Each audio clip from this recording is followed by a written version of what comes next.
অনেক দিন আগে এক গভীর জঙ্গলের ভেতরে ছিল একটি শান্ত পুকুর।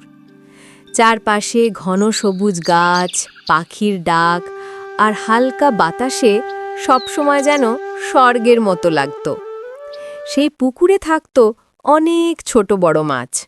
তারা সারা দিন পানিতে খেলাধুলা করত, লুকোচুরি খেলত আর কখনো কখনো একে অপরের সঙ্গে গল্প করত। কিন্তু সেই পুকুরে শুধু মাছই থাকত না, সেখানে ছিল এক জ্ঞানী কচ্ছপও। কচ্ছপের নাম ছিল কাঞ্চন কাকু। বয়সে সে ছিল অনেক পুরনো, কিন্তু মনের দিক থেকে একেবারেই তরুণ।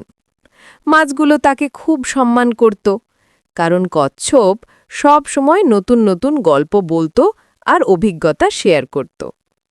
একদিন মাছেরা কচ্ছপকে জিজ্ঞেস করল, কাকু, আপনি সবসময় এত শান্ত আর ধৈর্যশীল থাকেন কিভাবে? কচ্ছপ হেসে বলল, আমার শরীর ভারী, আমি দৌড়তে পারি না, তাই আমি ধৈর্য ধরে সবকিছু করি। জীবনে তাড়াহুড়ো করলে অনেক সময় বিপদ ডেকে আনে। মাছেরা সেটা শুনে ভাবল, হয়তো সত্যিই তাই। কিছুদিন পর এক ভয়ঙ্কর ঘটনা ঘটল। জঙ্গলে আগুন লেগে গেল, গাছপালা পুড়তে লাগল, ধোঁয়া চারিদিকে ছড়িয়ে গেল। পুকুরের পানি ধীরে ধীরে গরম হতে লাগল। মাছেরা আতঙ্কিত হয়ে পড়ল, এখন আমরা কি করব? যদি পুকুর শুকিয়ে যায় তবে তো আমরা সবাই মরে যাব। মাছেরা ছটফট করতে লাগল আর আতঙ্কে এদিক ওদিক সাঁতার কাটতে লাগল।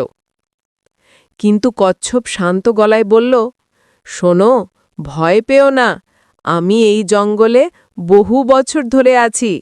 আগুন একসময় থেমে যাবে, বাতাসের দিক পাল্টাবে, শুধু সবাই একসাথে থাকো, একে অপরকে সান্ত্বনা দাও।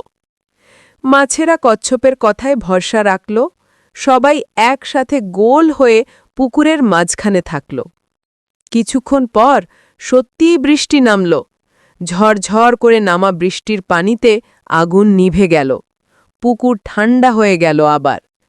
মাছেরা খুশি হয়ে বলল, কাকু, আপনি না থাকলে আমরা ভয়েতেই মরে যেতাম, আপনি আমাদের রক্ষা করেছেন।